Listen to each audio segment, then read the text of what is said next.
Hey guys, what's going on? In this video, you're going to see my top 10 favorite video games of all time. Now, before there's a big controversy, yes, this is going to be biased. This obviously isn't fact. And I know I'm most likely going to forget one game, at least one or two games that should be on the list that aren't just because I forgot about them, so let's get that out of the way. And the reason why I'm making this video is because I got into a big discussion in one of my computer classes. I sit by a bunch of people that like to play video games as well. And we were just talking about our favorite games, and we had a pretty big debate, and a lot of good memories came up, so I decided I might want to make a video, get your guys' opinion, because I think I might pick up a few old school games and maybe play them for a bit, at least until Star Wars comes out. Once Star Wars comes out, it's it's GG for a while. Anyway, let's hop right into it. Coming in at number 10 is Tony Hawk Pro Skater 2.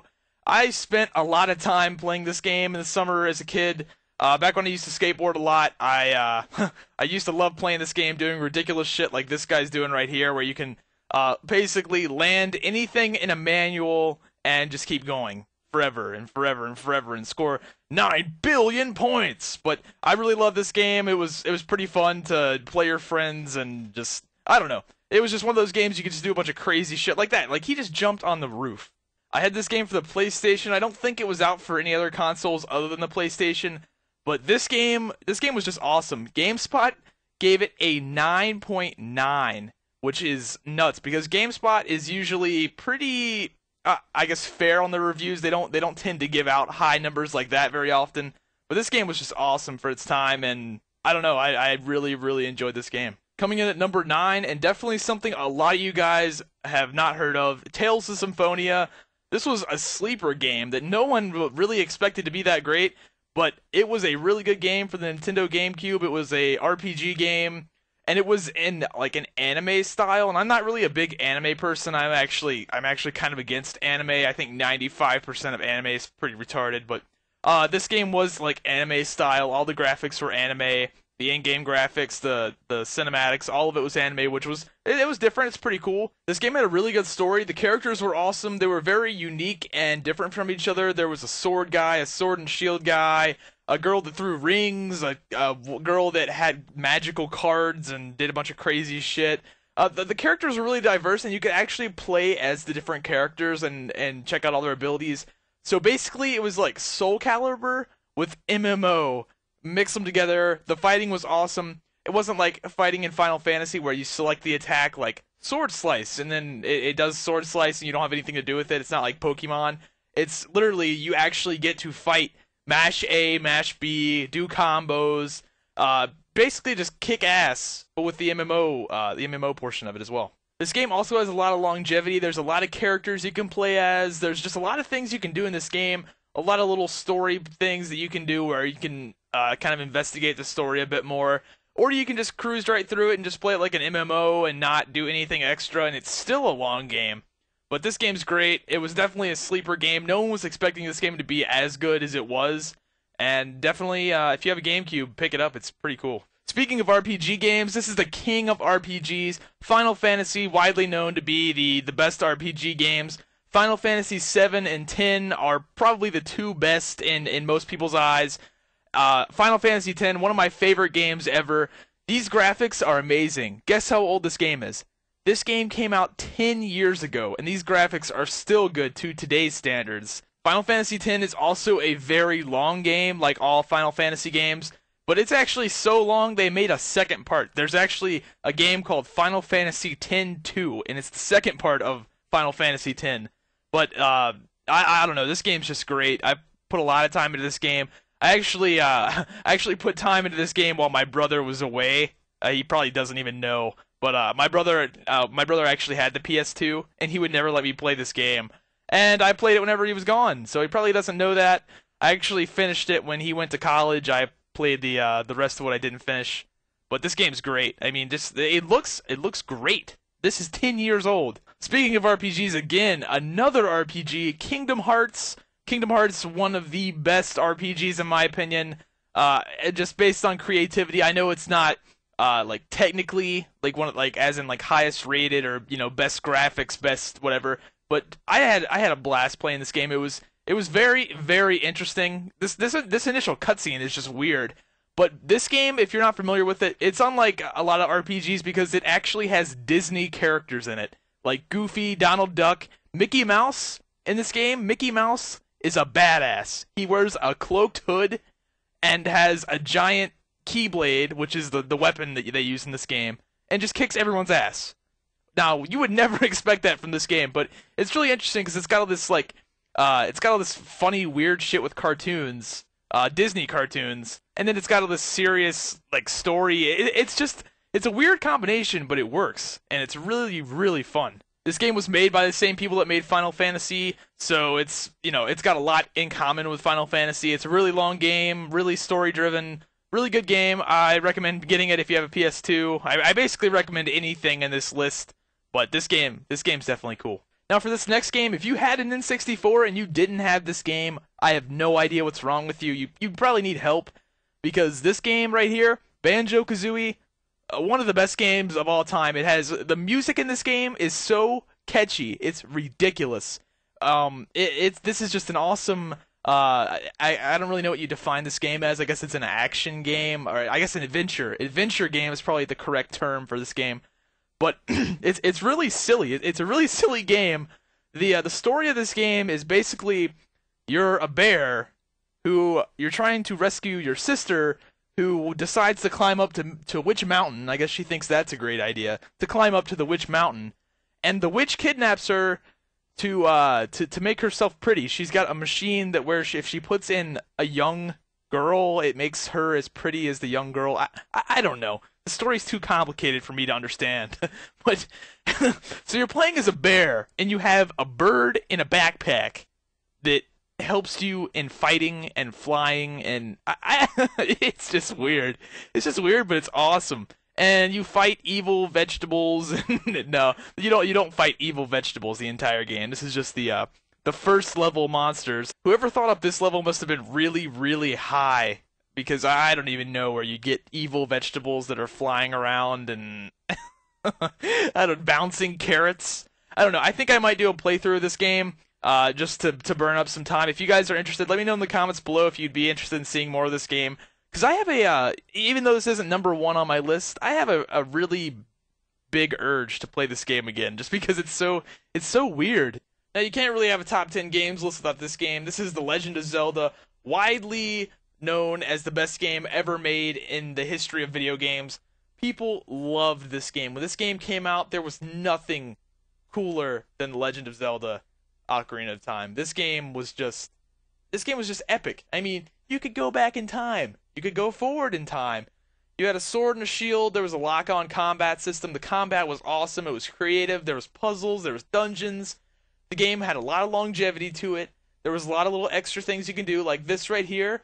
You can go inside this little hidden building, get a heart piece. You could find little heart pieces and things like that, bottles, lots of little things that would give you advantages that you didn't have to do, but that you wanted to do just because you wanted to complete this game, get all the heart pieces, and be like super powerful. And things like that just make games great, in my opinion. The little extra things that they didn't have to put in, but they did. And what's really cool is that as you progress through this game, you get older, you turn into a teenager and then an adult, so you get stronger, you get more attacks, stuff like that. It's really, really awesome. You end up getting a horse. It's so awesome how the time progresses in this game, and that's what makes it so good. Next up, we got Halo 2, and this is where playing games competitively really started for me. I was always a competitive person through sports and other things, but this is where playing video games really, really got competitive for me. I actually didn't even own an Xbox, but I basically just lived at my friends' houses and played their Xbox, and I played so much Halo 2. I could double shot really well. I never could do the BXR very well, but any of you guys that played Halo 2, I all day, I could just use that battle rifle like it was fully automatic. If any of you guys don't know what the double shot is basically, like you saw right there, the guy meleeed nothing. He did that so he could shoot quicker. And there was another way you could do it quicker, where basically you shoot and then you switch weapons, and you could switch weapons as fast as you wanted to. And when you switched weapons, it would reset your shot counter. Like, you see how that guy's shooting that quick? That's like a 3-round burst gun. It's supposed to be a 3-round burst gun, but you can get around the still time. I don't really know what you call that, but you can get around the delay by switching weapons really quick. And there really wasn't anything as competitive as Halo was back in the day. Call of Duty Online, I don't even know if it existed. If it did, it really wasn't very popular back then. But man, Halo 2 was the shit. Unfortunately, Halo 2 Online is shut down. You can no longer play it. From what I've heard, there might be private servers or some paid service or something, but the public online, from what I've heard, is no longer available. And here's another game I spent a ridiculous amount of time playing. Sonic Adventure 2 and Sonic Adventure 2 Battle for the GameCube. Sonic Adventure 2 was originally for the Dreamcast, and they remade it for the GameCube and added in multiplayer. God, did I spend a lot of time playing this game. If any of you guys did play this game, I had a Cheo, a super neutral Cheo, not just a regular neutral Cheo. It was a super neutral God Cheo that had 99 of everything, and I had 2 of them. One was a super dark Cheo, and one was a super neutral Cheo. And I had an A in every single stage, in every single section of the stage. I basically had all the emblems and A in every state. I had completed this game 100% completely. And this level you're seeing right here, City Escape, I could do this. I did this level retardedly fast. I didn't quite contend with like the world records, but this map I was pretty damn close to getting near some of the world records. But dude, this game was awesome. It didn't get the best reviews, but I think it did. It deserved way better reviews than it got. The story's fairly long. There's actually 3 sections of the story. You can play as Sonic on the good side, then you can play as on the evil side with Shadow, and then there's actually a 3rd story where you sort of team up together because there's a greater evil out there that you gotta stop, which is it's a really fun story. The only thing that I didn't really like was the finding the Chaos Emeralds. That was really shitty. Like, that was just dumb. They should have just left that out of the game. The search, finding, I don't know, maybe you guys like that. I thought it was stupid as hell. And the robot was okay, fighting with Tails and the robot and Dr. Robotnik. That was okay. But I'm kind of cringing at this guy because I know all these little shortcuts for this level. I played this level I probably played this level, like, I shit you not, like 1,000 times. And I know all the little secrets to where when you get on those poles like that and you're swinging around and around, you jump. If you just mash A in the air before you hit the pole and just mash it really quickly, it just instantly jumps you to the next pole as soon as you touch it. And this guy sucks at sliding down the rails. God. But other than that, I don't know. I've played this level so many times, I just cringe because I can do it perfect. And I know I'm bragging, but I play this so many times. But I've heard they are redoing this game. With the Sonic Generations, they're redoing Sonic Adventure 1 and Sonic Adventure 2, along with all the other stuff that's coming in the Sonic Generations game. So I'll most likely pick up Sonic Generations, even if I only play Sonic Adventure 2, because I love this game that much. And I'm really not sure what Sega's doing, like what their deal is. Why don't they make more Sonic Adventure games? Sonic Adventure 1 and 2 were awesome. I don't even know if they made a Sonic Adventure 3, because I've just dismissed Sonic from this point. So maybe they have made a 3rd one, and I don't know if it's any good or not. But I know that for the longest time, they just would not make another Sonic Adventure game, and everyone was like, what the fuck are you doing? No one cares about Sonic Tennis. Now, I'm sure you guys weren't expecting this for number 2. This is Pokemon Gold and Silver for the Game Boy. These games were incredible. They don't make Pokemon games this good anymore. This game was extremely huge. This game was twice the size of any Pokemon game that I've ever played. I played all the way to Ruby, and this game was just huge. There was so much stuff to do in this game. I actually completed this game, and when I mean completed this game, I don't mean just beat it and beat the Elite Four. I completed the Pokédex. I did everything. Got all the items. I caught every one of the mystery letter ancient Pokemon. Caught all the original Pokemon. Got all the new ones. I did everything you could possibly do in this game. 100% completed it. I actually had to steal my brother's Game Boy and his version of Silver to do it, but I did it, and I got, I think it's like 453 Pokemon in this game. It was nuts. I got Celebi, Mew, all of them. I played the shit out of this game. It was great. I wish they made Pokemon games this fun. The last few Pokemon games I played were not even close to being as good as Gold and Silver were. I'm sure a lot of you guys that have played Gold and Silver most likely agree with me that they don't make them this good anymore. And the reason why this game was so huge, and they haven't done this in any other Pokemon game that I know of to date, is that you could go on 2 continents. You could get on Johto and Kanto. So basically, it was 2 games. And, oh man, I had so many good memories. Because you basically got to relive Red and Blue through Gold and Silver while getting a whole new game. And it's all revamped, so things are the same but different. And you actually get to go back. You get 16 badges in this game instead of just the regular 8. And that was just a really, really nice touch. I really enjoyed that. So props to you, Pokemon. And plus, all you guys know, the best Pokemon in the world was introduced in Pokemon Gold. And no, I'm not talking about Ho-Oh or Lugia. I'm talking about the one and only Mudkip. And the number 1 slot goes to World of Warcraft. I know this might be a little bit of a surprise to you guys because I've talked so much shit about the game and I no longer play it anymore, except for the one more surprise I've got for you guys that I'm still working on.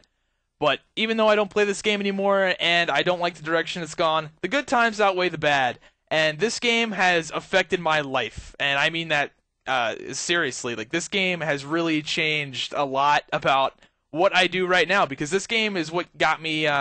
I really don't want to say famous because I sound like a douchebag when I say that. But it's really what got me my popularity in the internet. Through the people I've met in this game. I've known people for years. I mean, I could go and stay at their house. That's the kind of connection I made with people through this game.